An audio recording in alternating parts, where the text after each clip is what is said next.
आज सिलीगुड़ी एयरपोर्ट उतरा, बागडोगरा एयरपोर्ट उतरा। रात में रांची में था मैं।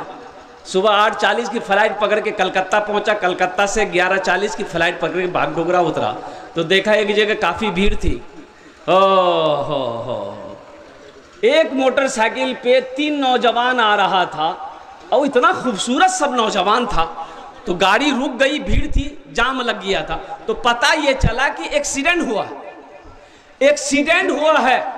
तो भाई उतर कर देखने वालों की भीड़ लग गई कि देखे तो सही एक्सीडेंट कैसा हुआ। बोला बड़ा खतरनाक एक्सीडेंट हुआ है। 2 लड़के की हालत ऐसी थी वो यूं समझ लिए खत्म हो गया। मोबाइल इधर बिखरा पड़ा है, किसी का हाथ इधर बिखरा पड़ा हुआ है, किसी का जिस्म पे कपड़ा नहीं है। कुर्बान जाओ नौजवानों, जिंदगी का कोई भरोसा है क्या? ये नौजवान लोग घर से सोच कर निकला था कि हम घर लौट नहीं पाएंगे, हम घर लौट कर नहीं पाएंगे, हम रास्ते ही से हॉस्पिटल पहुंच जाएंगे। किसी ने सोचा था? आज तुम्हें फुर्सत नहीं है, मोबाइलों से फुर्सत नहीं है, गानों से तुम्हें फुर्सत नहीं है, म्यूजिक से तुम्हें फुर्सत नहीं है, व्हाट्सएप से तुम्हें फुर्सत नहीं है, फेसबुक से तुम्हें फुर्सत नहीं है, तो कुरान पढ़ोगे कब? कुरान पढ़ोगे कब? अजय देखिएगा, जब बच्चे हाफिज कुरान बन जाते हैं तो जलसा सजाया जाता है, उस बच्चे की दस्तारबंदी होती है। देखे हैं? अरे बोलो नहीं हो ये धक्का मारी मारी बोला बोले, मारा धक्का बोल ले, मारा धक्का बोल ले।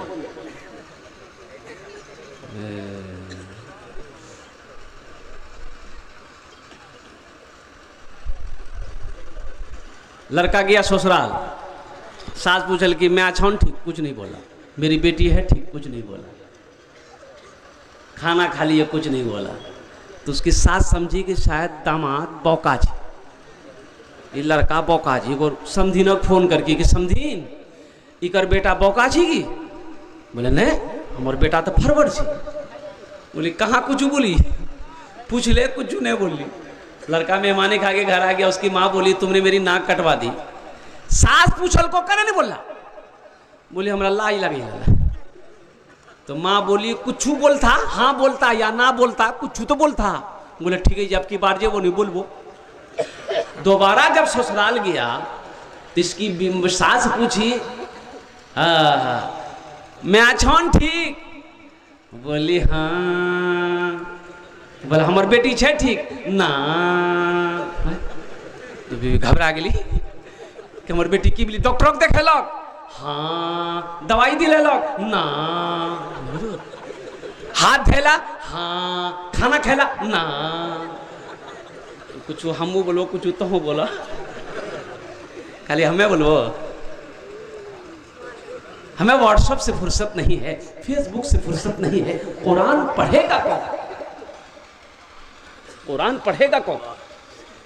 किसी का बेटा वकील बना हो, डॉक्टर बना हो, प्रोफेसर बना हो, मास्टर बना हो, इंजीनियर बना हो, साइंसदान बना हो, आपने देखा है कि जलसा सजाया गया हो और डॉक्टर साहब के सर पे पगड़ी बांधी गई हो?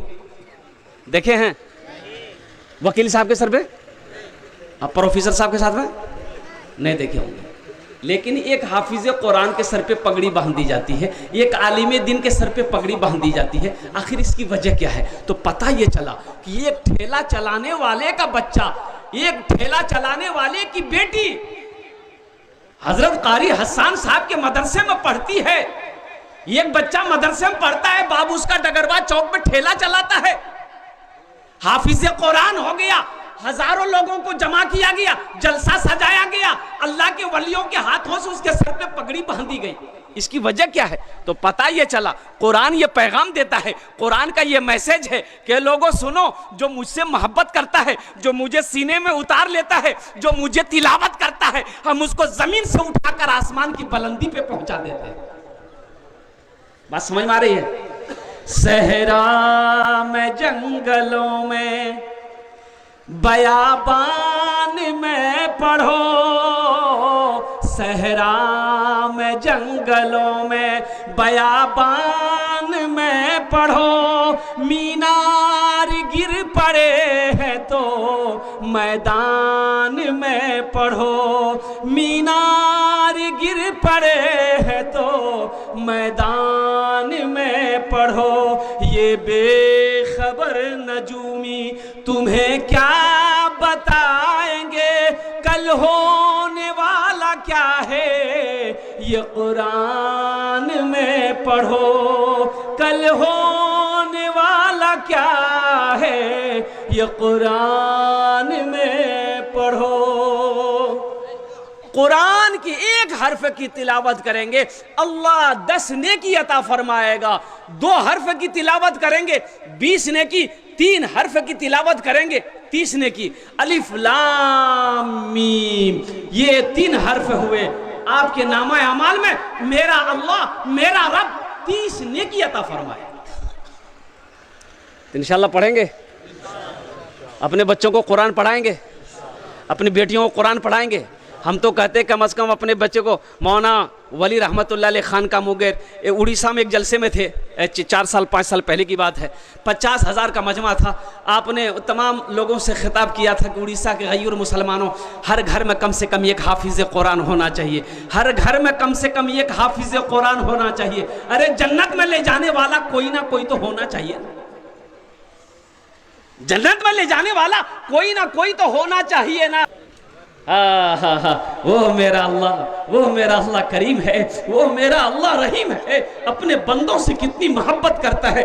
घर के अंदर में देखिए बाप का कहना बेटा ना माने, जवान बेटा कमा कर ना लाए, काम ना करे तो बाप गुस्सा हो जाता है। बाप गुस्सा होकर अपनी बीवी से कहता है एकदम खबरदार ऊपर खाना बंद कर दें, यहाँ खाना नहीं जी। बोलता कि नहीं बोलता, गुस्सा बोली।